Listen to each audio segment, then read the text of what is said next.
বাংলাদেশকে বিশ্বকাপ থেকে বাদ দেওয়ার সিদ্ধান্ত কি শেষ পর্যন্ত আইসিসির জন্যই কাল হয়ে দাঁড়ালো? একদিকে ক্ষমতার দাপট দেখাতে গিয়ে অন্যদিকে আর্থিক ক্ষতির আশঙ্কায় এখন দিশেহারা ক্রিকেটের সর্বোচ্চ নিয়ন্ত্রক সংস্থা বিসিবি আর পিসিবির একের পর এক দাবিতে যেন কোণঠাসা আইসিসি। ভারত পাকিস্তান ম্যাচ বয়কটের হুমকি, হাজার হাজার কোটি টাকার ব্রডকাস্ট সত্ত্ব আর নতুন করে ওয়ানডে বিশ্বকাপের হাইব্রিড মডেলের প্রস্তাব, সব মিলিয়ে পরিস্থিতি এখন রীতিমতো বিস্ফোরক। এই সংকট থেকে আসলে কার লাভ হচ্ছে? চলুন পুরো বিষয়টা বিশ্লেষণ করি।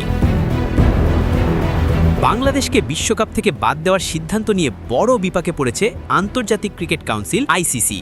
শুরুতে তারা ভেবেছিল নিজেদের ক্ষমতার প্রভাব খাটিয়ে বাংলাদেশ ক্রিকেট বোর্ডকে চাপে রাখা যাবে, কিন্তু বাস্তবতা প্রমাণ করেছে বিষয়টি এতটা সহজ নয়। লাল সবুজের বাংলাদেশকে একতরফা সিদ্ধান্ত দিয়ে দাবিয়ে রাখা যায় না। শেষ পর্যন্ত সেটাই বুঝতে বাধ্য হয়েছে আইসিসি। বাংলাদেশকে বিশ্বকাপ থেকে বাদ দেওয়ার সিদ্ধান্ত কার্যকর হলেও এর পাল্টা প্রতিক্রিয়ায় বিশাল ক্ষতির মুখে পড়েছে ক্রিকেটের সর্বোচ্চ নিয়ন্ত্রক সংস্থা। এই কঠিন সময়ে বাংলাদেশ পাশে পায়নি খুব বেশি বোর্ডকে। একমাত্র পাকিস্তান ক্রিকেট বোর্ড প্রকাশ্যে বাংলাদেশের পক্ষে অবস্থান নেয়। বিসিবি ও পিসিবির যৌথ চাপেই পরিস্থিতি দ্রুত বদলাতে শুরু করে। বাংলাদেশকে বিশ্বকাপ থেকে বাদ দেওয়ার প্রতিবাদে ভারতের বিপক্ষে ম্যাচ বয়কটের ডাক আসে। পাকিস্তান সরকারের সমর্থনে এই সিদ্ধান্ত আইসিসির ভিত কাঁপিয়ে দেয়, কারণ সবাই জানে ভারত পাকিস্তান ম্যাচ মানেই কোটি কোটি টাকার ব্যবসা। এই ম্যাচ না হলে আইসিসির সম্ভাব্য আর্থিক ক্ষতির অঙ্কটা দাঁড়ায় হাজার হাজার কোটি টাকা। আইসিসি ইতিমধ্যেই ব্রডকাস্টারদের কাছে বিপুল অর্থে সম্প্রচার সত্ত্ব বিক্রি করেছে। সেই চুক্তির মূল আকর্ষণই ছিল ভারত পাকিস্তান ম্যাচ।